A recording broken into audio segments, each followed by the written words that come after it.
So because it's Friday, I saved this for Friday. I wanted to give you a little follow-up on a story that we brought you earlier this week. You might remember a couple of days ago here on the show, we talked about a phenomenal, amazing, can see it from space level conflict of interest related to a man who President Trump picked to be the interim U.S. attorney in Washington, D.C. This guy is a Trump election denier. He was a Stop the Steal activist. He was a defense lawyer for people who participated in the January 6th attack on the Capitol. Trump, of course, pardoned or commuted the sentences of everybody who was convicted or pled guilty in the January 6th attack, including people who were serving years in prison for assaulting police officers and all the rest. But after Trump issued the pardons and commutations, this guy who Trump installed in the U.S. Attorney's Office, his name is Ed Martin, he still had some sort of cleanup work to do on a lot of January 6th related cases. So he ended up filing petitions with various judges asking to, for example, drop charges that were still pending, or to vacate some convictions. One of those motions was a guy who had received a 6.5-year sentence for his part in January 6th. He was actively appealing his conviction.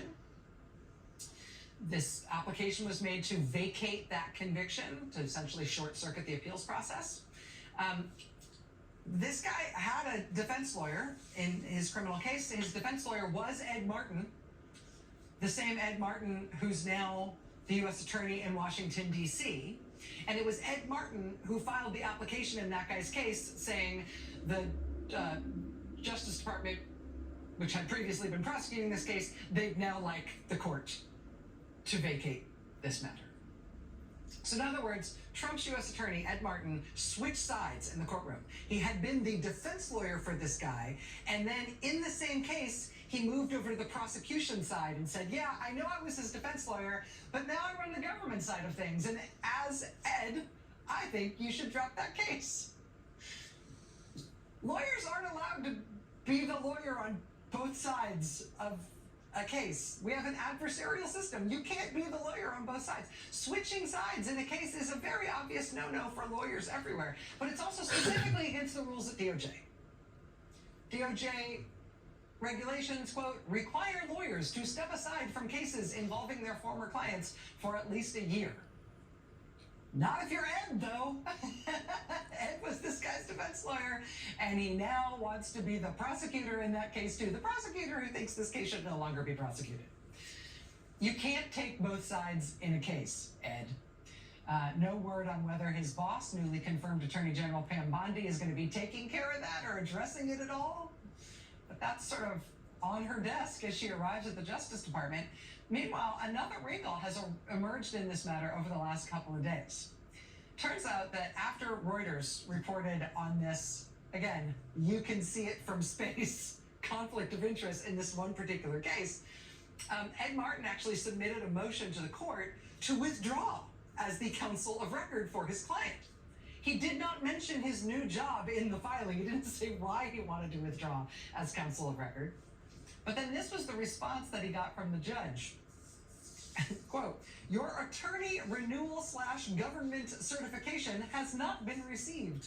As a result, your membership with the U.S. District and Bankruptcy Courts for the District of Columbia is not in good standing. Therefore, you are not permitted to file.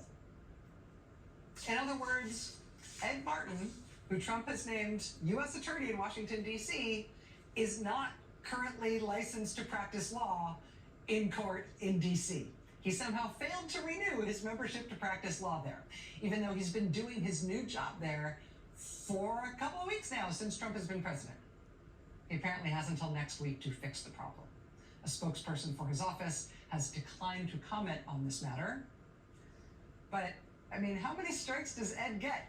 Because there's another way that interim U.S. attorney for D.C. Ed Martin is distinguishing himself, which is his odd public statements of allegiance to Elon Musk. He has posted, I guess, like an open letter on Justice Department letterhead to Elon Musk's social media platform in which he vows to investigate criminal referrals from Elon Musk and to prosecute anyone who has, quote, even acted simply unethically. because, quote, no one is above the law. Actually, you know what? Wait, look at that quote. It doesn't say no one is above the law. It says noon is above the law. And I don't know who this noon guy is, but we better watch out because Ed Martin says he's above the law. Noon is above the law. Ed Martin's coming after you. Right after he remembers to renew his law license and after he checks to see if he was your defense attorney before. Only the best. Only the best people. We'll be right back.